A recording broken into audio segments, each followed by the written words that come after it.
ಜರಿವಾ ಜನರೆದುರಿನಲ್ಲಿ ನಿನ್ನ ನೆರಳಾಗಿ ನಿಲ್ಲುವೆ ಜಗದ ಕೊನೆ ತಿರುವವರೆಗೂ. ನಗರದ ಓಂ ಸಾಯಿ ಧ್ಯಾನ ಮಂದಿರದಲ್ಲಿ ಶ್ರೀ ಸಾಯಿ ಕಿರಣ್ ಆದೋನಿ ಗುರೂಜಿ ಅವರ 20ನೇ ವಿವಾಹ ವಾರ್ಷಿಕೋತ್ಸವವನ್ನು ವಿಶೇಷವಾಗಿ ಸಾಯಿ ಧ್ಯಾನ ಮಂದಿರದಲ್ಲಿ ಭರ್ಜರಿಯಾಗಿ ಆಚರಿಸಲಾಯಿತು. ಭಕ್ತಾದಿಗಳು ಆಗಮಿಸಿ ಅಲಂಕರಿಸಿದ ಬಲೂನ್ಗಳು, ಪಟಾಕಿ, ಹೂವಿನ ಮಳೆ ಸುರಿಸುತ್ತಾ ಬರಮಾಡಿಕೊಂಡರು.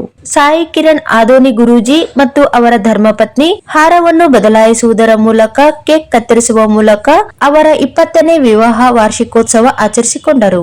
ಶ್ರೀ ಸಾಯಿ ಕಿರಣ್ ಆದೋನಿ ಗುರೂಜಿ ಅವರ 20ನೇ ವಿವಾಹ ವಾರ್ಷಿಕೋತ್ಸವವನ್ನು ಭಕ್ತಾದಿಗಳು ಹಬ್ಬದಂತೆ ಆಚರಿಸಿದರು. ಈ ಸಂದರ್ಭದಲ್ಲಿ ಜಿ ಶಿವಮೂರ್ತಿ, ನಗರಸಭೆಯ ಮಾಜಿ ಸದಸ್ಯರು, ಜಿ ಕೇಶವಮೂರ್ತಿ, ಚಂದ್ರಶೇಖರ್ ವರದಿಗಾರರು, ಲಕ್ಷ್ಮಣ್ ಮಡ್ಡಿಪೇಟೆ, ಅಭಿರಾಜ್, ಬಸವ ಕಲ್ಮಲ್, ಗಣೇಶ್ ಯಾದವ್, ಶೈಲೇಶ್, ಪ್ರಣವ್ ಆದೋನಿ, ಪೃಥ್ವಿ ಆದೋನಿ, ಇನ್ನು ಅನೇಕ ಸಹ ಭಕ್ತಾದಿಗಳು ಭಾಗವಹಿಸಿದ್ದರು.